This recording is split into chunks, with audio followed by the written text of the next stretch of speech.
예수님께서 승천하실 때 한 500여 명의 많은 무리들이 있는 가운데서 승천하셨습니다. 그때 부탁을 하셨는데 무슨 부탁을 하셨냐면 그 부탁의 핵심 내용은 딱 두 가지입니다. 하나는 예루살렘을 떠나지 말고 기다렸다가 성령을 받아라. 기도하며 성령을 사모해서 성령 받아라. 그리고 또 하나는 그 성령 받으면 그 능력을 힘입어서 복음을 전해라. 이 두 가지를 말씀했어요. 그래서 제자들이 예수님이 승천하신 후에 마가다락방에 모여서 열심히 기도했어요. 그 500명 중에 380명은 다 각자 자기 집으로 돌아가고 예수님이 명령하신 것에 순종한 무리들은 120명이었어요. 그래서 그들이 간절히 기도할 때 성령의 강권적인 역사가 그들 아래 임하게 된 것을 보게 되집니다. 그래서 이제 우리 초대교회의 탄생은 성령의 임재로 시작되었다라고 이렇게 일반적으로 말하지만, 그러나 교회는 기도로 시작됐다. 먼저 그들이 모여서 기도했고, 그리고 기도할 때 성령이 임하였고, 성령이 강권적으로 임할 때 그들이 가슴이 뜨거워져서 복음의 증인으로 교회 탄생이 이루어진 거예요. 그래서 예수님이 승천하신 후 간절히 10일 동안 기도할 때 이제 마가다락방에 모였던 그 120명 성도들에게 성령이 임한 거예요. 약속하신 성령이 임한 거예요. 그게 그 날이 바로 오순절이 된 겁니다. 오늘 사도행전 2장 그 역사의 그 기록을 어떻게 기록하고 있는지 2절 3절 다 같이 봅니다. 호련히 하늘로부터 급하고 강한 바람 같은 소리가 있어 그들이 앉은 온 집에 가득, 마치 산불의 혀처럼 갈라지는 것들이 그들에 보여 각사랑. 아멘.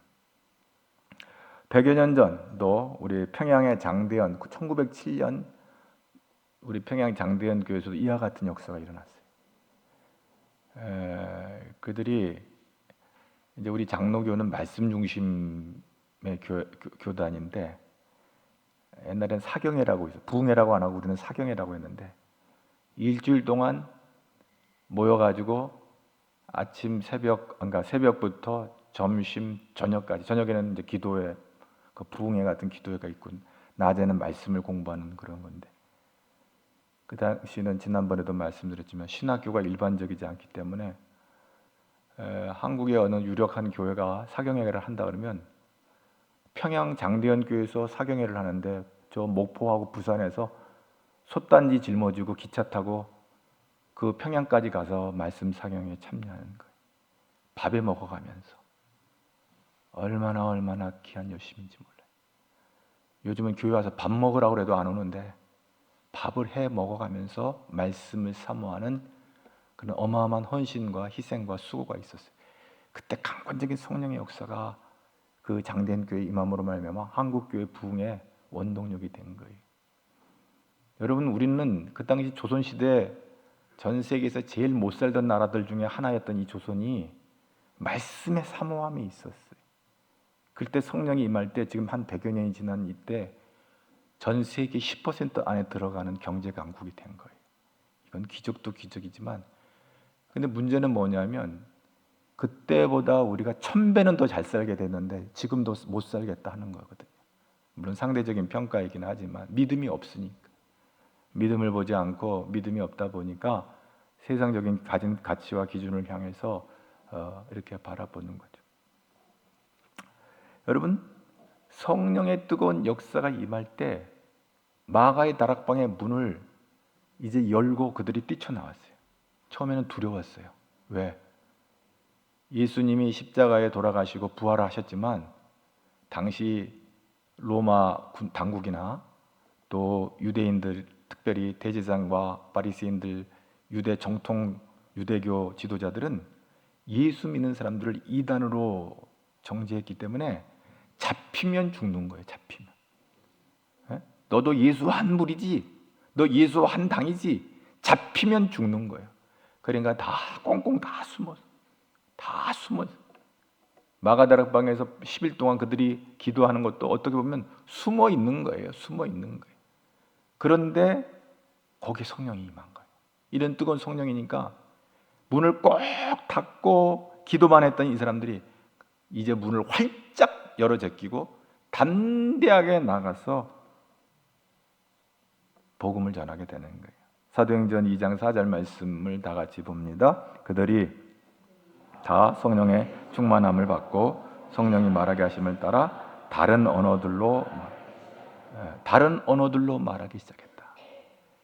이 제자들은 대부분 갈릴리 사람들이었어요. 당시에 지역 편중이, 이거 우리도 여기 지금 지역 차별이라는, 우리 대한민국도 그런 개념이, 그런 것들이 정치적으로 진영 간에 나누어지는 이런 그 긍정적인 의미도 있고 부정적인 의미도 있는데, 갈릴리 사람들이라고 하면 유대교 주류에서는 뭐라고 보면 무식한 애들, 못 배운 사람들, 그리고 무엇보다도 고기잡이 하는 애들이 얼마나 무식해 하고 아주 폄하하고 무시했던 사람들이 갈릴리 사람들. 그러니까 갈릴리 사람들이라는 것은 칭찬이 아니라 욕이에요. 욕. 그런데 이 갈릴리 사람들이 다른 언어를 말하기 시작했다? 이 사람들이 어디서, 최소한 우리가 한 나라의 언어를 배우려면 1년에서 2년 집중적으로 공부하지 않으면 기본적인 언어 소통이 어려운데, 아니 10일 동안 마가다락방에서 기도만 했던 사람들이 갑자기 그 팔레스타인 주변의 많은 이방 나라들의 언어를 이들이 구사를 하게 된 거예요. 놀라운 일이 아닐 수가 없어요. 여러분, 이게 다른 언어를 말한다고 하는 건 이건 권세예요, 권세. 우리 대한민국에서요, 영어 할 줄 알면 상위 랭킹 10% 안에 다 들어가는 삶을 살아요. 70년대, 80년대 영어 할 수 있는 사람들이 다 높은 자리에 올라가고, 영어 잘하면 뭐 정치적인 것뿐만 아니라 경제적인 것, 이게 해결되는 거예요. 그래서 언어는 권세예요. 일제시대 때는 일본말을 하는 사람들이 그것이 그들의 힘이었지만, 해방 후에 미군 군정 이후는 영어하는 사람이 영어만 할 줄 알면 팔자 고치는 세상을 살았단 말이에요. 그런데 지금 이들이, 이 무식쟁이 갈릴리 사람들이, 이 어부들이 다른 언어를 말한다? 이건 말할 수 없는 놀라운 일이고 당황스러운 일이 아닐 수가 없습니다. 그럼 다른 언어들, 이건 이제 방언을 말하는 거죠. 방언. 어느 뭐 특정 교단에서 방언을 굉장히 강조하는 교단도 있잖아요. 방언하지 않으면, 못하면 사람 취급 못하고 집사 취급 안 하는, 그러니까 영적인 권세가 있는 거예요. 방언을 한다 그러면. 그런데 여기서 등장하는 이 방언은 여러분들이 뭐 무슨 기도원에서 알아듣지도 못하는 그런 뭐 혀꼬부라지는 그런 방언이 아니고, 명확하게, 아주 클리어하게 다른 나라 언어들을, 그들이 배우지 않은 언어들을 말했다고 하는 거예요.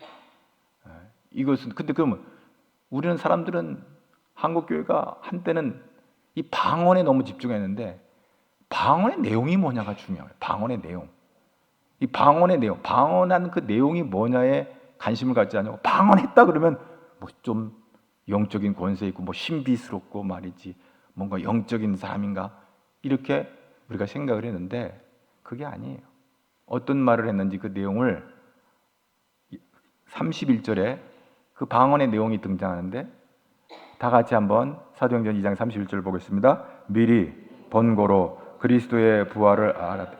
그의 음부의 버림이 되지 않고 그의 육신이 썩음을 당하지 아니하시리라 하더니, 32절, 이 예수를 하나님이 살리신지라 우리가 다 이 일의 증인이로다. 부활하셨습니다. 예수님이 십자가에서 죽음의 권세를 깨뜨리시고 3일 만에 부활하셨습니다. 하나님이 그를 살리셨습니다. 이거예요. 이거를 각 사람들의 언어로 이 무식한 예수님의 제자들이 선포하고 있는 거예요. 근데 이게 방언인 게 왜 방언이냐면, 이방 사람들, 헬라 사람들은 죽은 사람이 살아났다고? 이 정신 나간 사람들이 어디 있어? 저 무식한 애들이 아주 헛소리를 하는구나.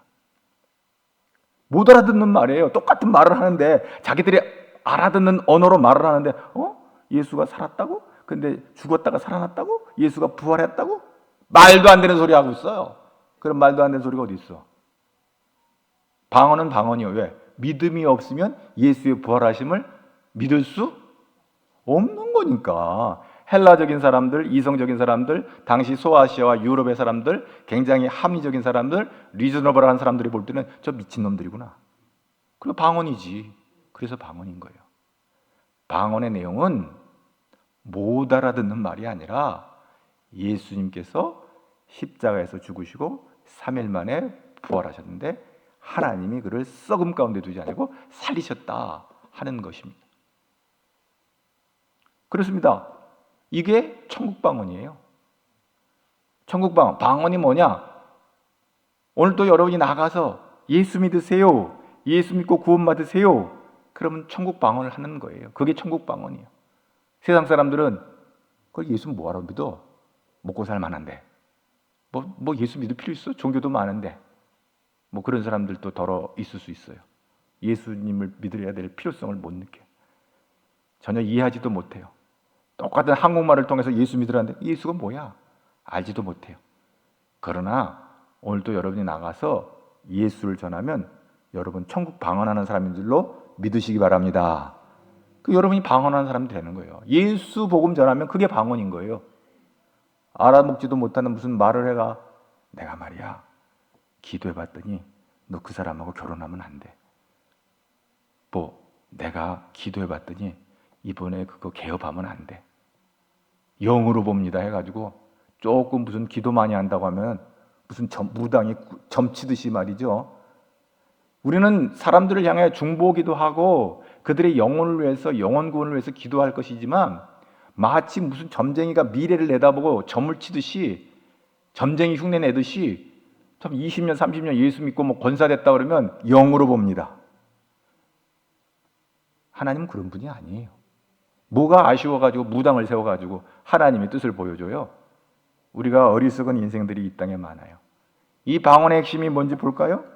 사도 베드로가 담대하게 전합니다. 사도행전 2장 계속 36절에 보겠습니다. 그래서 어떻게 하란 말이냐? 그런즉 이스라엘 온 집은 확실히 알지니 너희가 십자가에 못 박은 이 예수를 하나님이 주와 그리스도가 되게 하셨느니라. 예수가 뭐다? 주다. 영어는 마스터라고 표현됐고 로드라고도 표현되죠. 여러분, 이 주라고 하는 말이 뭐예요? 전부라는 거예요. 왕이라는 거죠. 예수가 왕이다. 그리스도는 뭐예요? 그분이 메시아다. 구약에서 예언되어진 메시아다. 지금도 여전히 유대교 주류에서는 메시아가 오지 않았다고 보는데 오늘 베드로는 담대하게 그가 메시아다 이렇게 선포하고 있는 거예요. 다른 언어로. 놀라운 일이 아닐 수가 없습니다. 여러분, 예수가 저와 여러분의 주가 되는 줄로 믿습니다. 아멘? 어떤 사람은 자기 사업장이 주가 되는 사람이 있어요. 아니, 이건 오해하지 말고 들으세요. 신혼부부들은 자기 마누라가 주가 되는 사람이 있어요. 자기 남편이 주가 되는 사람이 있어요. 근데 신혼부부들 잠깐 한번 살펴보세요. 오래 못 가요. 1년 가면 그건 굉장히 오래 간 거고요. 한 몇 달 가면 주가 바뀌어요. 자기가 주가 돼요. 여기는 자기 남편도 주가 될 수 없고 자기 아내도 주가 될 수 없고 자기 자식도 주가 될 수가 없어요. 나이 먹으면 자식 믿고 자식 농사 잘 지어놓은 사람들은 자식 의지하고 살지만요, 자식도 주가 될 수 없어요. 다 자기들 사는 거예요. 목사도 주가 될 수가 없어요. 우리 교회 담임 목사가 내 주가 될 수가 없어요. 오직 주님만이 주가 되는 줄 믿으시기 바랍니다. 주님만이 우리 주가 되시는 거예요. 전부라는 말이에요. 전부. 그래서 베드로가 이 설교를 하니까 사람들이 듣고, 야, 그럼 우리가 어쩌란 말이냐? 사람들이 놀래가지고, 아니 우리가 죽이 십자가에 매달아 죽으라 해서 죽은 예수가 살아났고 그가 부활했다는데 그가 주고 그리스도면 그럼 우리는 어떻게 해야 돼? 라고 유대계 백성들이 다 이제 베드로의 설교를 듣고 깜짝 놀래가지고, 그것도 주변에 많은 거기 이방 사람들이 깜짝 놀래가지고, 그럼 우리 어떻게 해야 돼? 어찌할꼬? 38절에 다 같이 베드로가 명확하게 또 얘기합니다. 시작. 베드로가 이르되 너희가 각각 회개하여 각각 예수 그리스도의 이름으로 세례를 받고 죄 사함을 받으라. 그리하면 베드로가 이르되 너희가 뭐 하라고 그랬어요? 뭐 하라고 그랬어요? 회개하고. 그 다음에 뭐 하라고 그랬어요? 예수의 이름으로 세례 받고. 그 다음에 뭐 하라고 그랬어요? 죄 사함 받고. 그러면 뭘 준다고요? 요거 해야 된다. 프로세스를 다 이렇게 설명을 해. 명쾌하게. 그렇게 해서 교회 역사는 시작된 거예요. 그래서 우리가 그리스도인이 된 거예요. 그리스도인들은 하나님의 영, 성령을 가진 사람들이에요. 사도 바울은 로마 8장에서 이렇게 말해요. 로마서 8장 9절에 뭐라고 해요? 만일 너희 속에 하나님의 영이 거하시면 너희가 육신에 있지 아니하고 영에 있나니. 누구든지 그리스도의 영이 없으면 그리스도의 사람이 겉만 그리스도인이에요. 동호회에 참석한 거예요. 성가대 모임, 구역 모임, 뭐 주방 봉사, 봉사하는 거 좋은 거잖아요. 세상에서는 구제하는 거, 구제 모임, 선교 모임, 거기에 하나님의 영이 없으면 그건 아무것도 아닌 거예요. 이 예배당 하나님의 영이 임재하지 않으면 그냥 빌딩에 불과한 거예요. 건물. 언젠간 나 이거 허물어질 거예요. 100년 가기 어려울걸요? 아마 그때 또 리모델링은 아니고 아마 재건축이 되겠죠. 리빌딩. 건물은 100년 가기 어려워요. 물론 옛날 건물들 막 1000년씩 가는 건물들이 있긴 하지만 하나님의 영이 떠나면 박물관 되는 거예요. 성당들 보세요. 하나님의 영이 떠나면 그냥 기념관에 불과한 것이 되는 거예요. 오늘 또 우리 정성스럽게 드려진 이 가지을 중앙교회도 하나님의 영이 떠나고 인간들의 영만 가득 차면 여기는 사람들의 공동체이지 하나님의 교회가 될 수 없다. 그러므로 성령이 내 안에 거하지 않으면 그리스도인이라고 할 수가 없는 거예요. 겉은 집사고 권사고 목사고 장로인데 하나님의 영이 그 안에 없으면 그리스도인이 아니에요. 목사 구원 못 받아요. 장로 구원 못 받아요. 권사 구원 못 받아요. 집사 구원 못 받아요. 그건 직분이에요. 하나님의 영이 성령이 있는 그리스도인이 구원받아요. 할렐루야. 두려운 말씀이 아닐 수가 없어요. 성령이 없는 사람은 그리스도의 사람이 아니에요. 그냥 거죽으로만, 겉으로만 그리스도인 사람인 걸로 그렇게 생각하고 10년, 20년, 30년 살았던 거예요. 하나님의 영이 없으면 모양만 그리스도인인 거예요. 그래서 예수님이 뭐래요? 우리 죄를 사해 주시고 우리를 구원해 준 이 구주가 확실히 믿어지지 않는다면 의심이 되고, 예수님이 다시 오실까? 예수님이 부활하셨다고? 예수님이 십자가 지셨다고? 요즘 굉장히 똑똑한 청년들은 그런 말을 하잖아요. 왜 2000년 전에 예수님이 내 허락도 안 받고 나를 위해서 죽으셨다는 거야? 굉장히 똑똑한 편이야. 굉장히 자기를 이고적인 아이들, 자기 주장이 강한 아이들. 그러나 예수님은 무지몽매한 인간들을 다 품으시고 알든간 모르든간 우리 영혼들을 구원하여 주시고 택한 백성들은 다 하나님의 자녀 삼으신 줄로 믿습니다. 요 전까지는 굉장히 공포 분위기였는데 다 우리를 살리시나? 고린도전서 12장 3절의 말씀을 다 같이 보겠습니다. 그러므로 내가 너희에게 하나님의 영으로 말하니 누구든지 예수를 저주할 자라 하지 아니하. 또 성령으로 하니 누구든지 예수를 주시라 할 수. 아멘. 여러분 예수님을 믿습니까? 예수님이 나의 구주인 것을 믿습니까? 그럼 성령이 우리 안에 역사하고 있는 거예요. 세상에 많은 사람들은 예수 믿으세요? 그 예수 왜 믿어? 성령의 역사가 없는 거예요. 양심적으로 정직하게 자기 자신을 들여다볼 때 예수가 나의 주로 나의 하나님으로 고백되어진다면 이건 성령의 역사예요. 왜? 정상적인 사고를 갖고 과학적이고 합리적인 사고를 갖는 사람은 이 말 하기가 쉽지 않아요. 믿어지지도 않는 하나님을 믿어진다고 말하는 사람이 그건 어리숙은 사람이죠. 그건 바보죠. 자기 양심에. 아니 지금 분위기 예상 여기서 이제 예수 안 믿는다 그러면 집사가 예수를 안 믿는다고? 하고 또 눈총을 받을까 봐 두려운 마음에 그냥 믿는 걸로 하자. 그냥 해서 그냥 믿습니다. 옆 사람 들리겠고 또 그것도 조그맣게 얘기하면 이 사람 안 믿는 사람인가 오해할 수도 있으니까 믿습니다. 했는데 여러분 화장실에 가서 한번 물어보세요. 아무도 없는 데 가서 난 정말 예수님을 나의 주 나의 하나님을 믿는가? 그때 의심이 생기고 믿어지지 않으면 여러분 그리스도인이 아니에요. 성령이 우리 안에 거하시기 때문에 우리가 오늘 또 예수를 그리스도라 고백하고 예수님이 우리의 죄를 사해 주신 구세주이며 예배를 받으시기에 합당하신 분이기 때문에 고백하는 거예요. 어렸을 때 애들은 엄마가 교회 가자고 그래서 교회 가요. 근데 20이 넘어가면 교회 안 나오는 애들, 대학 들어간 다음에 교회 안 나오는 아이들 뭐예요? 이제는 내가 나의 주인은 나야. 왜 엄마가 나한테 이래라 저래라 해? 왜 아빠가 나한테 이래라 저래라 해? 나는 내가 결정해. 내 운명은 내가 결정할 거야. 그리고 한 30년 고생하다 하면 천부의 의지 없어서 이제 손 들고 울면 그때 구원 받을지 안 받을지도 예측이 불가하지만 그런 아이들 너무 많아요. 가끔 신방 가면 쟤는요 초등학교 때 너무 잘 다녔어요. 대학 간다부터는 말을 안 듣고 지 하고 싶은 대로 하고 돌아다니다가 예수 안 믿는 남편 만나가지고 저 고생을 하고 있어요.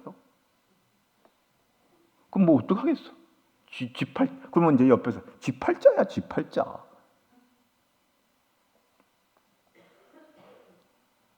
사람들은 모두 다 자기 나름대로 기준을 갖고 살아요.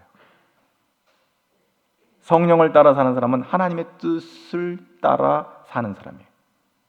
어떤 사람은 양심의 기준을 두고 살아가는 사람. 그 사람은 양심에 꺼리는 일 절대 하지 않아요.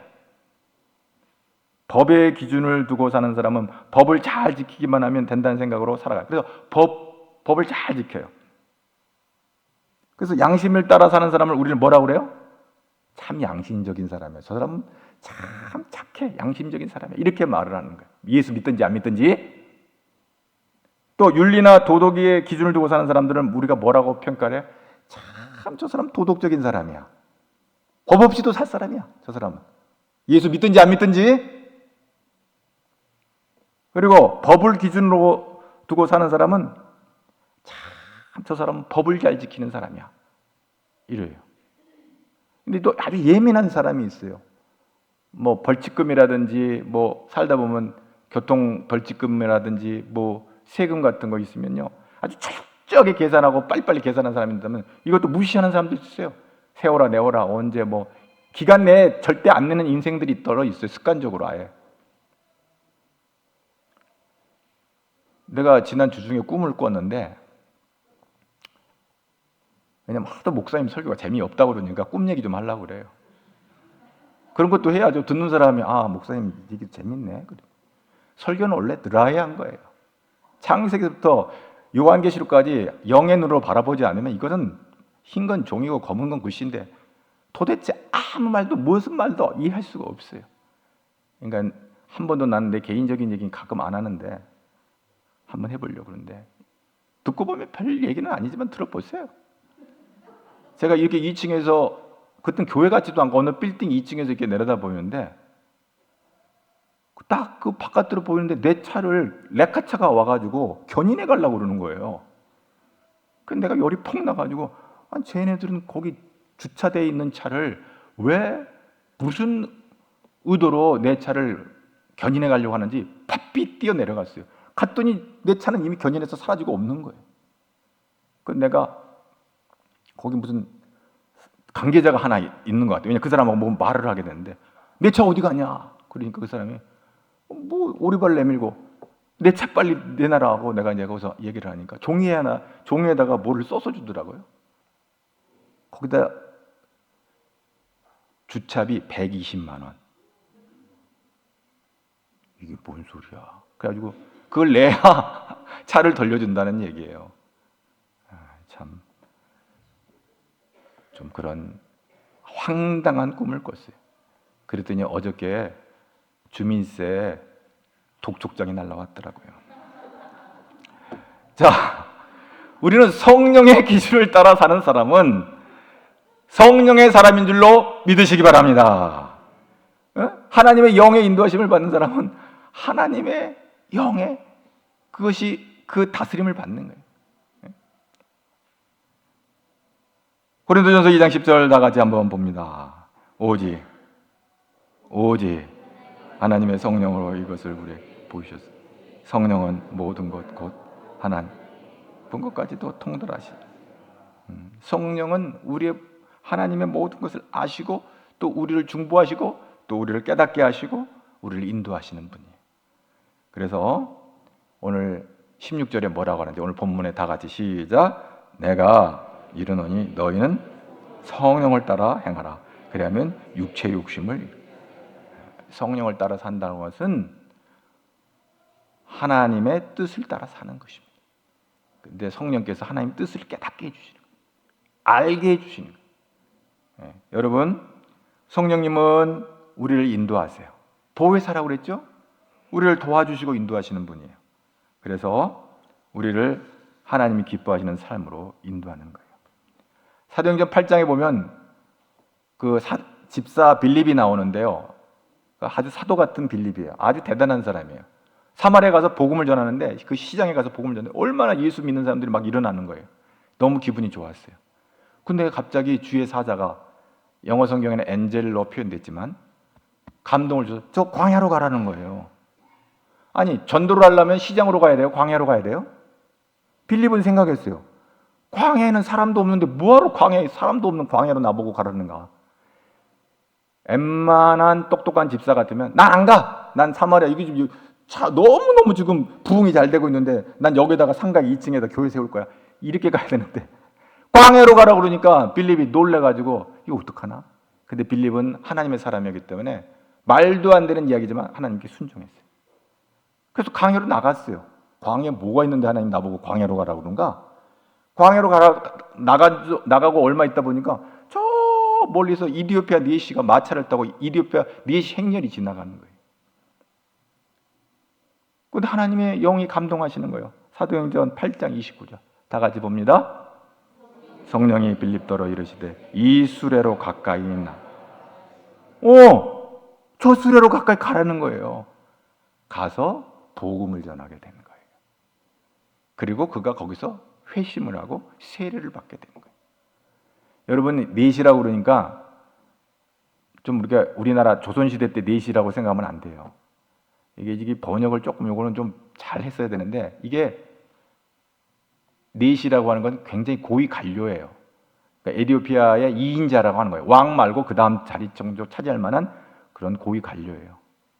그래서 역사적으로 이렇게 보면 이디오피아가 기독교 국가가 됐었는데 한때는 아마 이 이디오피아 이 양반이 예수를 믿고 옛날에는 왕이 예수 믿으면 밑에는 다 예수 믿는 거니까 한 나라를 사마리아 성읍의 몇 사람을 구원진 게 아니라 이 빌립의 전도로 인해서 이디오피아가 구원받는 놀라운 역사를 하나님께서 이루신 줄로 믿습니다. 아멘. 그렇게 해서 성령께서 우리를 인도하시는 거예요. 때로는 말도 안 되는 것 같고 광야로 가라? 왜 광야로 가야 되는데? 우리가 질문할 수 있으나 순종하며 나갈 때 하나님은 예비하신 역사가 있는 줄로 믿으시기 바랍니다. 요셉이 유혹을 받을 때 요셉이 왜 지혜로운 사람? 왜 요셉이 대제국 애굽의 총리가 됐나? 아주 뛰어난 감수성이 있었어요. 두 가지. 하나는 육적 감수성과 하나는 영적 감수성. 이 사람은 굉장히 육적 감수성 굉장히 정직한 사람이었어요. 그 다음에 영적 감수성은 뭐예요? 하나님을 의식하면서 호람되어 늘 하나님 앞에 있어요. 그게 뭐예요? 그 보디발의 아내가 미혹할 때 그가 명언을 남겼죠. 내가 하나님 앞에서 죄를 지을 수 없다. 아주 간결해. 이것으로 그 시험을 통과한 거예요. 이거 시험 통과 못해가지고 지리멸렬하는 인간들이 얼마나 많은지 몰라요. 서울시장까지는 가더라도 그 위로 더 이상 못 올라가는 사람들도 많아요. 우리 정세를 말하는 거 아니까 오해하지 마세요. 그냥 내가 특정해서 말하는 게 아니니까. 국무총리까지 가도 요 시험 통과 못하고 배임이라든지 간음이라든지 이런 거 시험 못해가 거기서 뚝뚝 떨어져가는 리더들이 얼마나 많아요.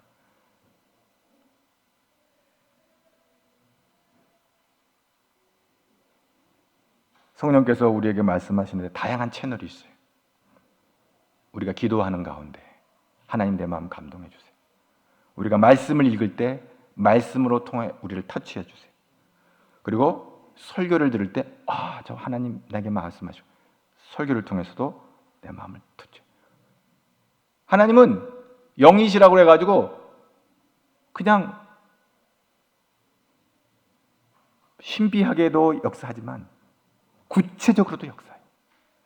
사랑하는 자기 믿음의 좋은 친구의 입을 통해서도 말씀하시는 거예요. 그러니까 믿음에 함께 신앙생활하는 동지들과 서로 기도 여러 가지 신앙의 대화를 나눌 때 그들의 입을 통해서도 하나님 내게 말씀하신다. 그러니까 그거를 민감하게 들어야 돼요. 그랬을 때 우리는 하나님의 뜻을 발견하게 되고 또 하나님의 인도하심을 받는 거예요. 우리가 성령을 통해서 우리에게 전달되는 메시지가 때로는 우리의 생각과 다를 경우가 많아요. 그렇다면 역설적으로 성령의 음성이 이렇게 우리의 생각과 다르기 때문에 성령의 음성은 더 확실한 거예요. 16절 다시 한번 보겠습니다. 5장 16절 내가 이르노니 너희는 성령을 따라 행하라. 그리하면 육체의 욕심을 이루지 않으리라. 성령의 인도하심을 따라 살지 않으면 우리는 육체를 위하여 사는 삶이 되는 것입니다. 하나님을 위해서 살 수가 없습니다. 성령의 인도하심을 따라 살지 않는 것은 곧 내 마음대로 사는 것과 같기 때문에 육체의 열매를 맺게 되는 것입니다. 성령의 음성을 듣기 어려운 것이 아니라 성령의 음성에 순종하는 것이 어려운 거예요. 여러분 어떻게 하면 우리가 하나님의 음성을 들어요? 하고 궁금해하는 사람이 많지만 하나님의 음성을 듣는 게 문제가 아니라 그 듣는 것을 어떻게 한다고요? 순종하는 게 더 어려워요. 하나님 말씀인지 뻔히 알면서도 지키지 않는 거예요. 성령께서 너 저 이제 다음 주 금요 심야에 나와서 기도해라. 내 마음에 감동이 있는데 주여 다음 주에 가겠습니다. 그 다음 주가 어떻게 될까요? 그 다음 주가 되는 거예요. 그 다음 주는 주님 오실 때까지 그 다음 주가 되는 거예요. 그럼 못 가는 거지, 못 가는 거죠. 예스! 알겠습니다. 순종하고 바로 나아갈 때 우리는 하나님의 성령의 인도함을 따는 삶을 살게 되는 줄로 믿습니다. 베드로는 참 오명이 유명한 사람이지만 오명 있는 사람이에요.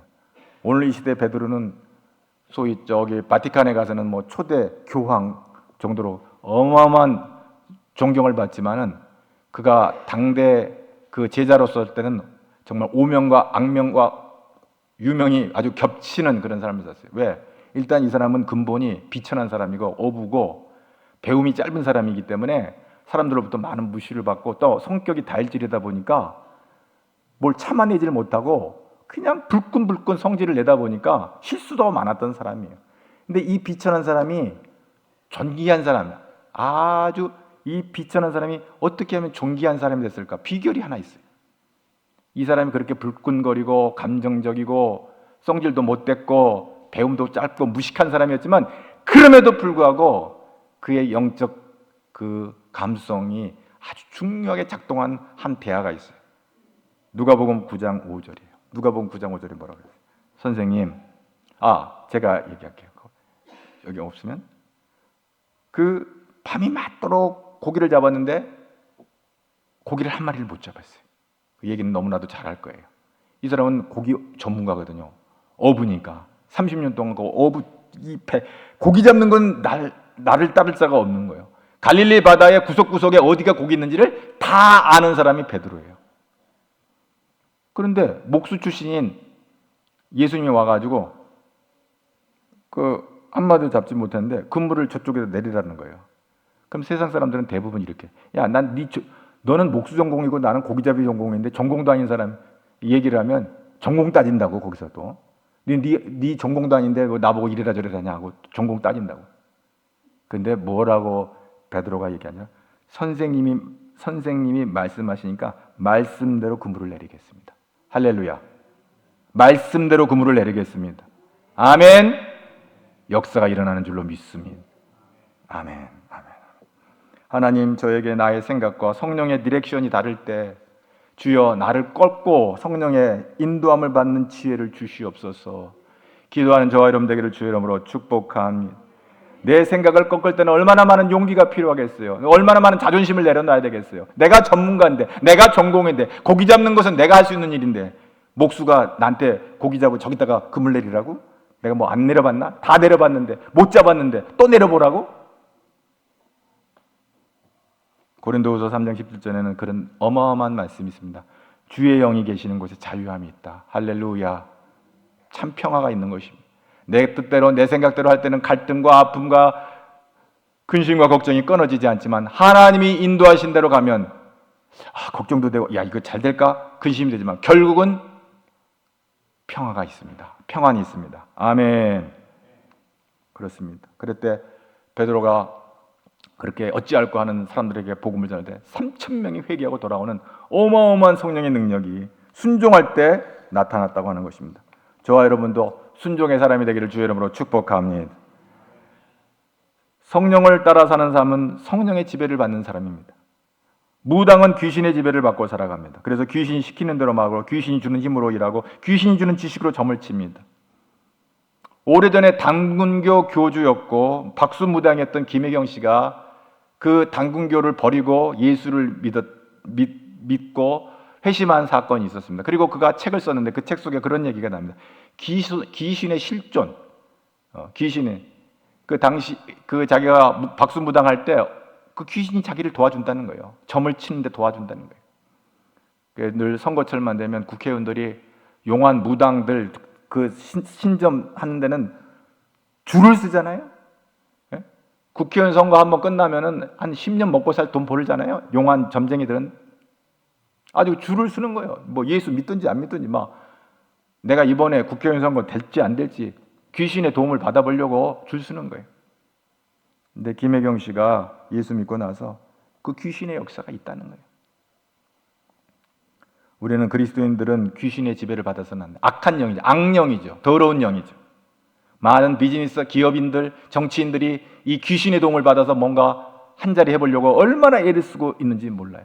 다 헛되고 헛된 일인 줄로 압니다.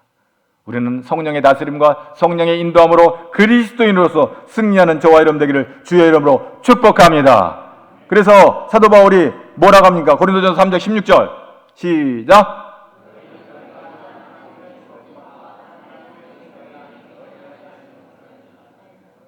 우리는 하나님의 성전, 하나님의 영이 거하시면 하나님의 성전이 되는 거예요. 하나님의 성령을 따라 사는, 그래서 하나님의 성전으로서 우리가 잘생기고 잘 가꾸어서 하나님의 성전이 아니고 잘 배워서 하나님의 성전이 아니고 부족하고 못났을지라도 예수님의 보혈의 능력으로 우리를 구원받고 이제 하나님의 자녀가 됨으로 성령이 내주하시고 그래서 우리는 하나님의 성전이 됐습니다. 그러므로 하나님의 영이 거하시는 성전이 됐으니 누구보다 귀한 존재가 됐습니다. 우리가 하나님의 영광을 위해서 복되게 살아가는 하나님의 성전의 삶을 사는 저와 여러분 되기를 주의 이름으로 축복합니다. 더러운 말과 오염되어지는 모든 생각들은 다 예수의 피로 씻어버리고 오직 주님만을 사모하고 성령의 인도함을 받는 우리 가정의 모든 성도들 되기를 주의 이름으로 축복합니다. 하나님 감사합니다. 오늘 이 말씀을 듣는 가운데 성령이 임재하셔서 저들을 지배하시고 다스리시고 저들을 인도하여 주시고 저들의 문제를 해결하여 주시옵시고 주께서 역사하여 주옵소서. 예수님 이름으로 기도합니다.